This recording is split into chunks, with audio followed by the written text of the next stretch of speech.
जी नाज़रीन, तो इस टाइम हम मौजूद हैं ज़मान पार्क में, जहाँ पे काफ़ी बड़ी तादाद में आमदोरफ्त शुरू हो गई है, क्योंकि जिस तरह चीफ जस्टिस साहब ने फ़ैसला दिया उसके बाद अवाम ने ज़मान पार्क का रुख किया। लेकिन पहले शेलिंग काफ़ी ज़्यादा शेलिंग का सामना था, लोगों को डिफरेंट तरह की मुश्किलात को फेस करना पड़ रहा था। लेकिन अब करंट सिचुएशन ऐसी है कि ऐसा कुछ भी नहीं है। अब आवाम यहाँ पे पहुँचना शुरू हो गई। सर आप क्या कहेंगे? हाँ सर, आप क्या समझते हैं चीफ जस्टिस साहब ने जो एक्शन लिया है? माफी दे दो। नहीं, क्या समझते हैं कि कोई ऐसे टेक्निकल इश्यूज क्रिएट किए जा सकते हैं कि दोबारा खान साहब को हम जरा मशहूर बंदे हैं, हमारी वीडियो नहीं, आप क्या समझते हैं? यहाँ पे आए हम इसीलिए आए हैं ना, यकजहती के लिए आए हैं, खान साहब को सपोर्ट करने के लिए आए हैं, तो कम से कम इतना तो बनता ना हम आपसे क्वेश्चन पूछें। हाँ, तो बिल्कुल ये बताएं, आपको क्या लगता है कि सुप्रीम कोर्ट ने जो एक्शन लिया है, एक तो PTA के जितने वर्कर मेरे हैं वो अप्रिशिएट करें, आपको लगता है कि कोई टेक्निकल इशूज़ क्रिएट करके खान साहब को मजीद अरेस्ट किया जा सकता है या मजीद कस्टडी में रखा जा सकता है? ये कॉन्स्पिरेसी थ्योरी तो हो सकती है कि अरेस्ट किया जा सकता है, किसी हद तक खदशात दुरुस्त भी हैं लोगों के, लेकिन जो ऐसा इकदाम आज उठाया वो बहुत अच्छा हुआ है कि एटलीस्ट कुछ टाइम के लिए तो रिलीफ मिला है आपको। तो मतलब ये एक प्रेसिडेंट सेट कर दिए फॉर फ्यूचर कि आप किसी को अहता अदालत से गिरफ्तार नहीं कर सकते, तो वरना तो जंगल का कानून बनाया हुआ है इन्होंने। सर, जिस तरह जर्नलिस्टों पर प्रेशर डाला जा रहा है, बड़े बड़े जर्नलिस्टों को उठाया जा रहा है, इमरान रियाज खान को उठा लिया गया, तो आप क्या समझते हैं यहाँ पे फ्रीडम ऑफ स्पीच खत्म कर दी गई है? देखिए, वो तो सब कुछ ही खत्म है। जिस मुल्क में कोई रूल ऑफ लॉ हो, कोई कानून हो, उस पर आप कह सकते हैं कि फ्रीडम ऑफ स्पीच खत्म कर दी गई है। जनाब, अदालतों के अंदर से गिरफ्तार किया जा रहा है, जैसे अली अफजल साहिब को अभी बार रूम से गिरफ्तार किया गया है, या इमरान खान साहब को जैसे बायोमेट्रिक करवा रहे थे कि वहाँ शीशे तोड़ के गिरफ्तार किया। वो तो किसी महज़ब माशरे में आप कहते हैं कि जहाँ रूल ऑफ लॉ है, तो जहाँ रूल ऑफ लॉ ही नहीं, वो फ्रीडम ऑफ स्पीच की आप कहाँ बात करते हैं? सर, आप क्या समझते हैं पहले कभी तारीख में इस तरह का रवैया किसी एक्स प्राइम मिनिस्टर के साथ रखा गया? वो तो सब इस मुल्क का हर शहरी जानता है कि आज तक जो लाडले थे, जो किसी मुल्क की तारीख में नहीं हुआ कि 50 रुपए के स्टाम्प पे आप दे के आप अदालत की जुरिस्डिक्शन से उसको बाहर भेज रहे हैं कि आप अब जो मर्जी कहते रहे वो क्या नहीं आता। आपकी अदालत क्या कर सकती है? आपने जुरिस्डिक्शन से बाहर भेज दिया एक बंदे को, वो 50 रुपए के स्टाम्प। यानी कि आप कहते हैं अब rule of law Pakistani state में नहीं है? रूल ऑफ लॉ कहाँ है यार? रूल ऑफ लॉ होता तो जिस तरह लोगों को, छोटे बच्चों को, बुजुर्गों को, औरतों को जिस तरह ब्रुटैलिटी के साथ गिरफ्तार किया जा रहा है, जो आपने विजुअल्स देखे होंगे कल 2 खवातीन के कैंट के अंदर जो गिरबान से औरतों को पकड़ा हुआ है, घसीट रहे हैं। एक वीडियो मैंने देखी है कि कब्रिस्तान में लेके जा रहे हैं रेप करने के लिए। तो ये क्या किसी महज़ब माशरे में होता है जहाँ रूल ऑफ लॉ होता है? हम तो जानवरों से भी गिर गया हुआ है हमारा माशरा। आप क्या कहेंगे? जी सर, मैं तो यही कहना चाह रहा हूँ कि माशाल्लाह आज काफ़ी ज़्यादा हम बहुत ज़्यादा ना फ्री हो गए हैं, टेंशन थोड़ा सा फ्री हो गए हैं कि खान साहब को थोड़ा सा रिलीफ मिला है जो चीफ जस्टिस साहब ने दिया है। तो बाकी मैं यही कहना चाह रहा हूँ कि अल्लाह पाक उनकी खैर करे और सुबह जो भी है सुबह इंशाल्लाह अल्लाह ताला उनकी मदद करे और उनको बिल्कुल अच्छे तरीके से ना रिहा करवा दें। क्या पाकिस्तान के अंदर जिस तरह का निज़ाम चल रहा है, सुप्रीम कोर्ट साहब ने आज बड़ा एक्शन लिया है, supreme court chief justice Umar Ata Bandial ने, तो आपको क्या लगता है कोई टेक्निकल इश्यूज़ क्रिएट करके खान साहब को मज़ीद वो कस्टडी में रख सकेंगे? देखें, फ़िलहाल तो जो सूरत हाल में नज़र आ रही है, हमारा जो फोकस अभी है कि खान साहब को हर सूरत में रिलीज़ होना चाहिए, ठीक है, क्योंकि वो वाहद उम्मीद हैं इस मुल्क के लिए।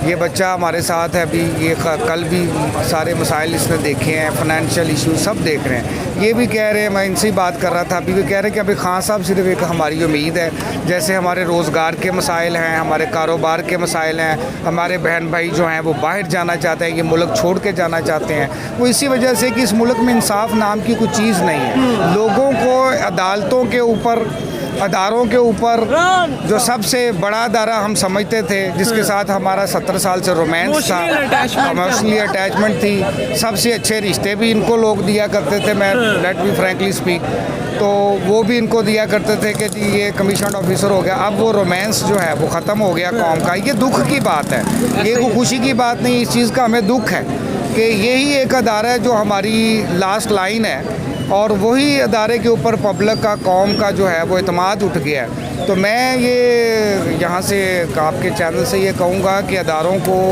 ये अपना एतमाद बहाल करने के लिए कुछ स्टेप्स ऐसे लेने चाहिए कि जिससे ये दोबारा इज़्ज़त और तकरीम जो है वो हासिल कर सर सके। आपको नहीं लगता कि कोई एक्सटर्नल एक्टर्स हैं जो रोल प्ले कर रहे हैं, आप क्या आगे थोड़ा सा होकर सोचे, आपको नहीं लगता कि जो बाहर की इस्टेब्लिशमेंट है वो नहीं चाहती कि मुल्क के अंदर इस तरह का निज़ाम या ये कॉन्स्टिट्यूंसी रख सकें बरकरार? देखिए, मैं जो बात करूंगा वो फिर शायद चलेगी या नहीं चलेगी, ये उम्मीद करते हैं चलेगी। हाँ, वो उसमें है कि 2025 का जो प्लान इंटरनेशनल एस्टेब्लिशमेंट का 2025 का, वो चाइना के लिए जो है उसको रास्ता रोकने के लिए, इकोनॉमिकली तो उसको वो फेल नहीं कर सके, तो आप इसी 6-7 माह की जो लास्ट जो गुजरे हैं उसी में उनकी जो इकोनॉमिकल उन्होंने ब्लॉकेज की है, ठीक है, अमेरिका में, तो अब उससे भी उनको कोई सैर हासिल फ़ायदा नहीं हो रहा। तो अब उन्होंने जो है कि बहुत बड़ी अमाउंट जो है वो 2025 में चाइना का रास्ता रोकने के लिए उन्होंने एक मुख्तस कर दी है। और वहाँ पे आपको पता ही है कि उन्होंने अगर चाइना को ब्लॉक करना है या उन पर अटैक करना है तो कहाँ से करना है। बिल्कुल ऐसा ही है। जोग्राफिकली हमारा मुल्क की बहुत अहमियत है, लेकिन बदकिस्मती से यही हमारी प्रॉब्लम भी यही है। तो उन्होंने आपको यहाँ से ही उनको अड्डे चाहिए ना, तो खान साहब उसके लिए सबसे बड़ा जो था वो चैलेंज थे। और हमेशा ऐसे ही हुआ है कि जब उन्होंने रशिया के ऊपर ये मामला करने थे तो उससे पहले वो उन्होंने सिविल गवर्नमेंट को ख़त्म किया और उसके बाद वो अपनी मनपसंद की के लोगों को लेके आए और उसके बाद उन्होंने रशिया के साथ वो जो मामला किए।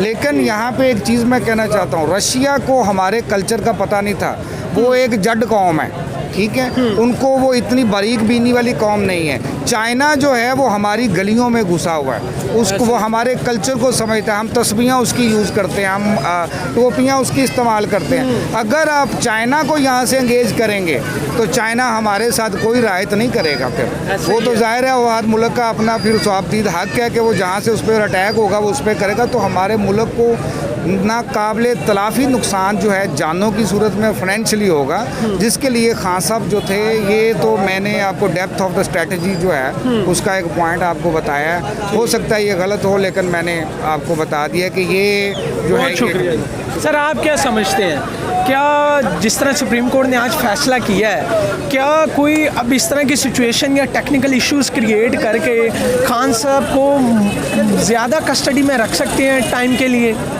देखें, ये जो आज सुप्रीम कोर्ट ने फ़ैसला किया है ना, उससे मैं समझता हूँ कि ये एक अवाम के साथ एक पॉलिटिकल स्टैंड खेला गया है कि खान का फेस दिखा के अवाम को थोड़ा सा ठंडा करना और ये इंतशार, ये चीज़ें ख़त्म करना। लेकिन इंशाल्लाह आज भी हम खान के लिए निकले हुए हैं। जब तक खान साहब वापस नहीं आएंगे हम इसी तरह इनकी ईंट के ईंट सब बजा के रहेंगे इंशाल्लाह। ठीक है सर, आप क्या समझते हैं कि क्या सुप्रीम कोर्ट के आज के एक्शन के बाद खान साहब को रिहाई मिलेगी? सर बात यह है कि कल जो होगा वो कल देखेंगे। अच्छा, आज बात करते हैं आज की। ठीक है। मैं सबसे पहले इस मुल्क की आला अदलिया को शुक्रिया अदा करता हूँ उसका और सलूट पेश करता हूँ। उन्होंने इस मुल्क की आवाम को जिस इंतशार में पड़े हुए थे सारे मामलात और ख़राबी की तरफ जा रहे थे हम, उससे वक्ती तौर पे रोक दिया उस मामले में। बेहतरी फ़िलहाल तो ये आ गई और कल इंशाअल्लाह ताला अल्लाह की ज़ात से बहुत उम्मीद है कि हमारी जो हाई कोर्ट है वो भी आइन और कानून के मुताबिक फैसला देंगे। तो ये फंडामेंटल राइट है इस मुल्क के शहरी का। जब वो अदालत के सामने चला जाता है तो उसको रिलीफ, एक आम आदमी को रिलीफ देना ये अदालतों पर फ़र्ज़ हो जाता है। तो सर आपको क्या लगता है, हमारी अदालतें इस टाइम में इतनी ज़्यादा हैं कि यहाँ पे फ्रीडम ऑफ स्पीच का आपको हक है, आपको राइट है? क्या कॉन्स्टिट्यूशन आर्टिकल 19A क्या यहाँ पे इम्प्लीमेंट हो रहा है? नहीं हो रहा इम्प्लीमेंट और ये इसका नोटिस लेना चाहिए। यकीन माने हमारी पार्टी के जितने भी पॉलिटिकल इवेंट्स होते थे ना, आपने देखा है 100 इवेंट्स भी हुए हैं। खान साहब जब इक़्तिदार से उतरे हैं तो 100 जलसे किए हैं खान साहब ने और बिल्कुल पुरअमन रहे, एक पत्ता तक भी नहीं टूटा। हाँ, ये 2 दिनों में बहुत कुछ हुआ है, लेकिन उसमें भी साजिशी अनासर मौजूद थे। ठीक है। जब मॉब इकट्ठा हो जाता है ना, जब हज़ारों लाखों लोग इकट्ठे हो जाएं तो उसमें शरारत करने के लिए 2-4 लोग ही काफ़ी होते हैं। जब वो खराबी को इनिशिएट कर देते हैं तो फिर बच्चे जो हैं वो भी उसके साथ मिल जाते हैं। सही हो गया। तो अल्लाह का शुक्र है कि अमन की तरफ बढ़े हम और कल ये मामले को इंशाल्लाह वाइंड अप करेंगे और हमारी आला अदलिया इस मुल्क की अवाम की ख्वाहिश पूरा करेंगी और हमें इलेक्शन देंगी और ये मुल्क की अवाम फैसला करेंगे कि हमारे ऊपर हुक्मरान कौन होना चाहिए। ठीक है, आप क्या समझते हैं सर? क्या जिस तरह अदलिया ने आज जो फैसला दिया है और जो अदलिया ने एक पहले फैसला दिया हुआ है कि इलेक्शंस 14 मई को होने चाहिए, तो आप क्या देखते हैं? इलेक्शंस देखते हैं 14 मई को? बिल्कुल देखते हैं। आज जो अदालत ने फ़ैसला किया है उसकी असल वजह भी यही थी कि इन्होंने जो ये अमन अमान की ख़राबी का बहाना बना के फ़ौज को डिप्लाई किया है कि अमन अमान ख़राब है, और उनको ये अंदेशा था कि 14 तारीख को सुप्रीम कोर्ट ऐसा ऑर्डर पास कर सकती है कि इलेक्शन की कुछ 15-20 दिन आगे करके डेट दे सकती है।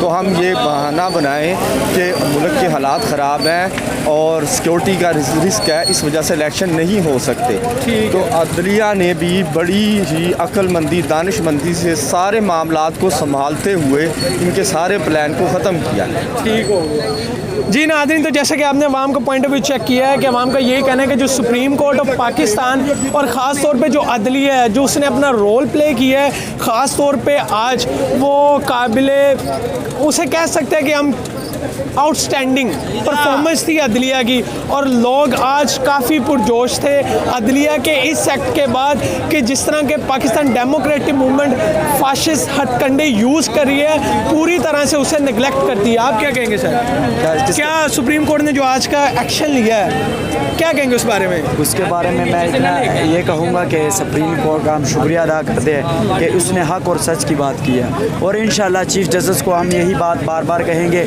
कि आपको डरने की और घबराने की कोई ज़रूरत नहीं। जैसे हम इमरान खान के साथ खड़े हैं, हम आपके साथ भी ऐसे। आप क्या कहेंगे? ऐसे ही है, देखें इसके बुरे असरात हो रहे हैं, लोगों को क्या कर रहे हैं, लोगों को आने जाने के लिए मसला हो रहा है, तलीमी निज़ाम बंद हो रहे हैं, मसला तो आवाम को खुद ही हो रहा है। वो क्या कर रहे हैं? इमरान खान के सपोर्ट करें मगर एक पॉजिटिव वे के अंदर, लोग कर रहे हैं आग लगा रहे हैं, रास्ते रोकने से दूसरों का मुश्किल कर रहे हैं, लोग बसें साड़ रहे हैं। It's not the way. इस तरह तो नहीं हो सकता। हमारा लीडर भी हमें ये नहीं कह रहा कि हम क्या नाम तबाही मचाएं, वो भी हमें यही कह रहा है कि अमन मान रहे, और बल्कि हम सारे बहुत खुश हैं कि उसने आ गया वापस, और बहुत अच्छा फैसला हुआ है, सबके लिए बहुत बेहतर है हर सिचुएशन के लिए। जी नाज़रीन, तो आपने अवाम का पॉइंट व्यू चेक कर लिया है कि अदलिया से अवाम जितना आज राज़ी है, मेरा नहीं ख्याल कि उस टाइम राज़ी थी जब ये फैसला किया गया कि इलेक्शंस 14 मई को होने चाहिए। इसी के साथ अपने मेज़बान चांद को दीजिए इजाज़त, फिर मिलेंगे नए सवालात के साथ। अल्लाह हाफ़िज़।